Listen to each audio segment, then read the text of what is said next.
Skills, bike setup, fitness. Which one is the most important for you to be able to improve your riding? It's not the one you think it is. So if we were to sit down with a riding coach, a suspension setup guy, and a race fitness coach, me, this is how I think the conversation would go. So Harry's bike coaching would probably say things like, the reason bike coaching is important is because if you can improve your technique on the bike, you're going to be riding faster, which is the whole goal of riding and racing. And second, you're not going to need as much fitness because you've got better technique, you're moving through the sections a lot better, a lot easier with a lot less effort. Also going to spend a lot less time crashing and having accidents, which means more bike time over the year. And Harry is 100% correct on those areas. That is exactly what is going to happen from bike coaching. One of the cons, though, as a bike coach, is it's going to be challenging to work with someone who doesn't have the fitness that you need. So if you had rider A and rider B, rider A had 30 minutes of fitness in him, okay? He can ride for 30 minutes, then he gets arm pump, he gets out of breath, he gets tired, he starts not concentrating. And you've got rider B here who can ride for double that, and he can do an hour at a time before he gets those same symptoms.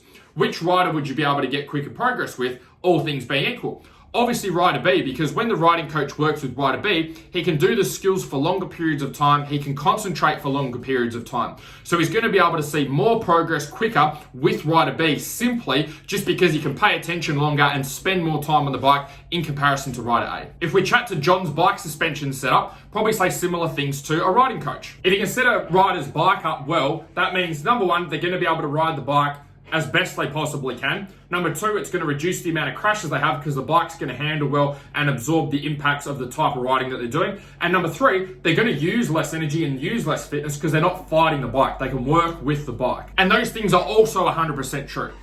The limiting factor for someone helping you to set your suspension up is they want as little variables as possible. Okay, one of the hardest things about setting up suspension for a suspension person is the track's always different. Okay, different braking bumps, different conditions, faster types of riding, more jumps, less jumps, hard pack, sand, all different types of riding. So the hardest thing for a suspension setup person is finding out what conditions the rider is actually riding in and then making the adjustments for that.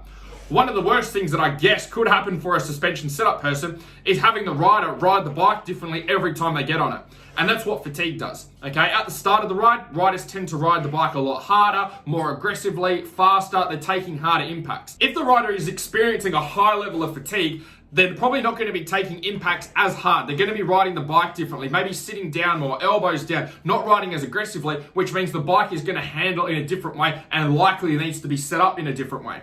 So if a suspension setup person has the choice of someone who can ride hard for the first half of the moto and then dies in the ass for the second half of the moto, or someone who can ride hard all the way through, hands down, they're going to pick the person that can ride hard all the way through because they know the suspension is going to work the best for them and the most consistently for them because they're riding the bike the same way all the way through the race. A race fitness person might say things like, yeah, but if you can work on their fitness, then they can buy more time to be able to work on their skills, which means they can get quicker with their riding in a shorter period of time. And then for a suspension setup person, they can get a more consistent setup with the suspension because they're actually riding the bike the same way. They're not riding the bike in different ways caused by fatigue. And those things are bang on and true as well. But there's also cons that come with that.